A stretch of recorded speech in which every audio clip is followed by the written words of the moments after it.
Assalamualaikum warahmatullahi wabarakatuh. Perkenalkan, saya Rudi Sururudin dari Universitas Siber Asia.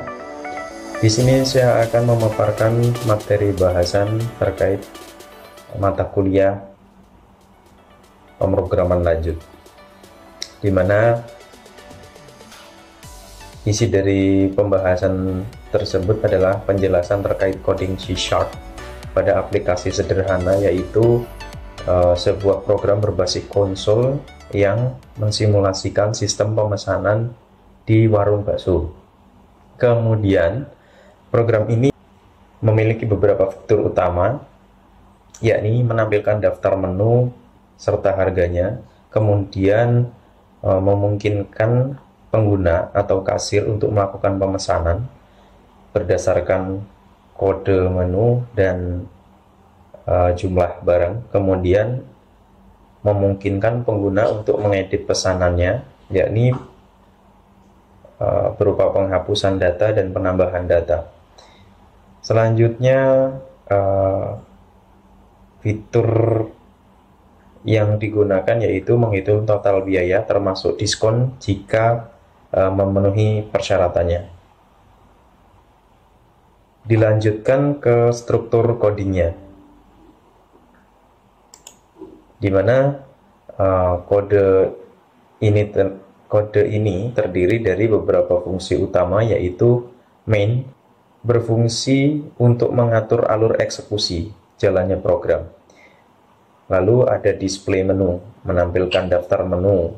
Kemudian input order itu digunakan untuk memproses input peserta pemesanan dari pengguna atau si kasir. Lalu ada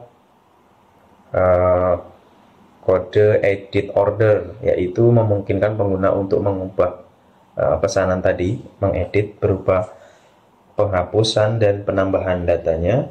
Kemudian print receipt atau mencetak struk belanja ketika sudah dieksekusi oleh kasir. Kemudian ada perhitungan diskon yang sedang berlaku jika total batas pembelian itu mencapai batas tertentu yang telah di-set. Kalau di sini saya menetapkan ketika pembelian sudah mencapai harga 100.000, dia akan mendapatkan diskon 10% dari total pembayaran. Penjelasan akan dilanjutkan membahas terkait segmen-segmen yang ada di dalam program ini, di mana perintah yang diberikan oleh dosen pengampu kami adalah sebuah program yang mengandung array 1 dimensi, kemudian array 2 multidimensi, logika penyortiran, prosedur, dan function. Kita langsung bahas yang pertama. Kita langsung ke inisialisasi menu atau dictionary. Dictionary ini dengan sintak seperti yang ada di tampilan layar presentasi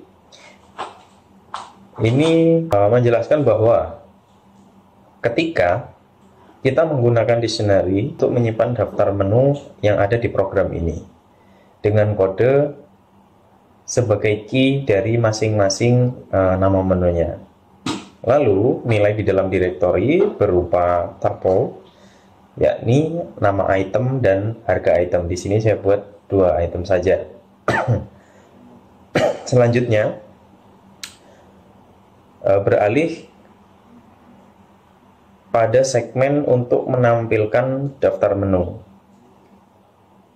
Kita tuliskan ada static void display, di mana itu digunakan untuk menampilkan ya. Kemudian ada dictionary string lagi, display apa yang ada sebelumnya yang dipilih nanti karena di sana. Kemudian ada red line ini kita dalam konsol itu akan langsung tampil gitu, misalnya ada warung bakso, digunakanlah penulisan sintak yang seperti ini. Selanjutnya di sini ada berupa array 1 dimensi yang digunakan untuk penyortiran. Menggunakan var array kemudian sama dengan menu.k.toArray buka kurung tutup kurung titik koma array.short. Nah, ini untuk mensortirnya. Kemudian array ini digunakan sebagai logika penyortiran. Kemudian for each buka kurung var k in k array tutup kurung, dan selanjutnya dijelaskan di atas array satu dimensi, di mana di sana ada kode var case array sama dengan menu .k.toArray buka kurung tutup kurung, kemudian logika penyortirannya juga ada array short itu kan. Nah, ini masuk ke dalam segmen tampilan daftar menu yang tersorting gitu ya, berdasarkan array. Kemudian array satu dimensi sendiri digunakan untuk apa sih? Array satu dimensi itu digunakan untuk menyimpan daftar kode menu, atau dituliskan di situ case array gitu kan. Logika penyortirannya sendiri dilakukan dengan array.short agar menu tampil secara berurutan. Selanjutnya kita masuk ke segmen input pesanan, di mana saat penginputan itu digunakan array multidimensi. Dalam segmen coding yang ini, array multidimensi itu ditandai dengan kode list kurang dari buka kurung string, integer tutup kurung order list tutup kurung order list. Kemudian ada juga unsur prosedur, yaitu dituliskan void input order buka kurung tutup kurung. Nah, di sini masuk dalam kategori unsur prosedur. Array multidimensi itu menggunakan list of tuple tadi untuk penyimpanan daftar pesanan. Setiap elemen menyimpan yaitu kode menu, kemudian nama item, kemudian jumlahnya yang ketika diketikkan oleh si kasir, kemudian masuk ke list ordernya. Selanjutnya untuk prosedurnya sendiri ada input order, menangani proses input, tidak mengembalikan nilai void itu tadi ya, tapi itu dengan catatan. Kemudian segmen yang keempat, menampilkan struk dan menghitung diskon. Sesuai dengan konsep yang dibawakan dalam program ini, ada perhitungan diskon jika mencapai ketentuan tertentu gitu kan.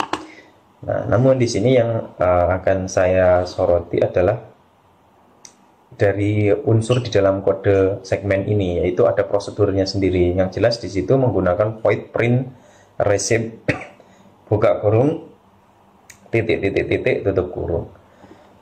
Nah, dapat dijelaskan bahwa prosedur atau print receipt itu digunakan untuk mencetak struk belanja. Nah, seperti yang ada kita belanja di swalayan-swalayan itu atau di minimarket atau di tempat apa, secara formal itu biasanya menggunakan struk.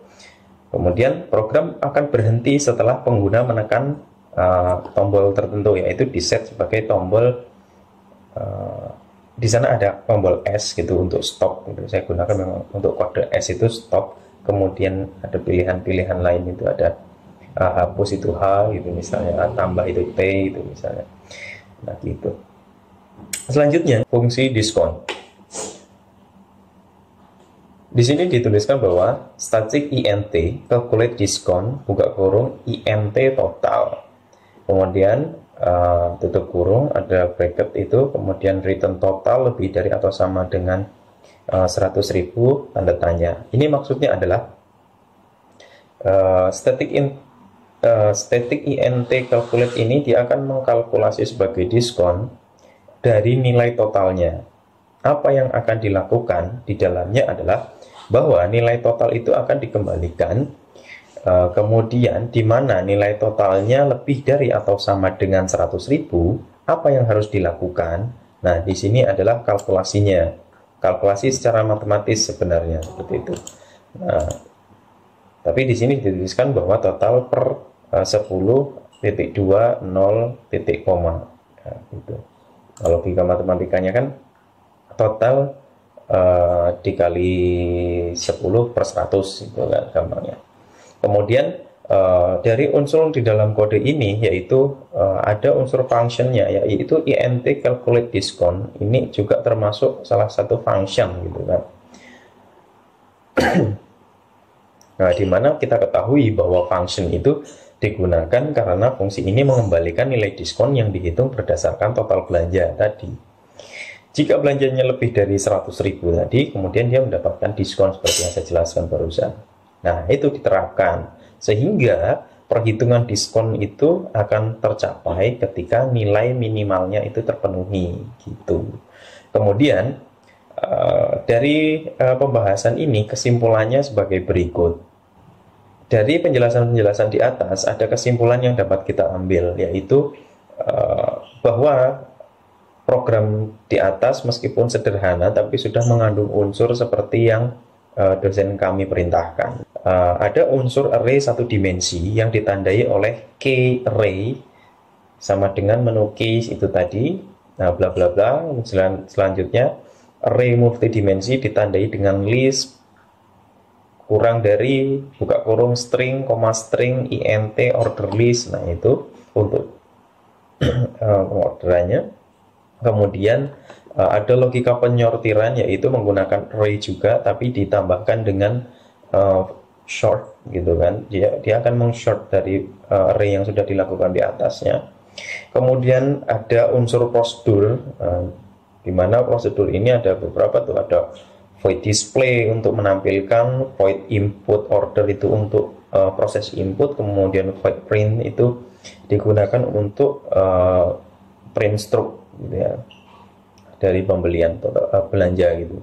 Kemudian ada unsur function di mana ditandai dengan int calculate discount atau int total. Nah, itulah yang dapat saya jelaskan dari mata kuliah pemrograman lanjut, di mana kami di sini diajari tentang bahasa pemrograman C#. Adapun program tersebut masih banyak mengandung kekurangan tentunya, sehingga mohon masukannya jika terdapat penjelasan yang mungkin belum tepat, baik dari struktur atau dari penyampaian saya. Terima kasih. Assalamualaikum warahmatullahi wabarakatuh.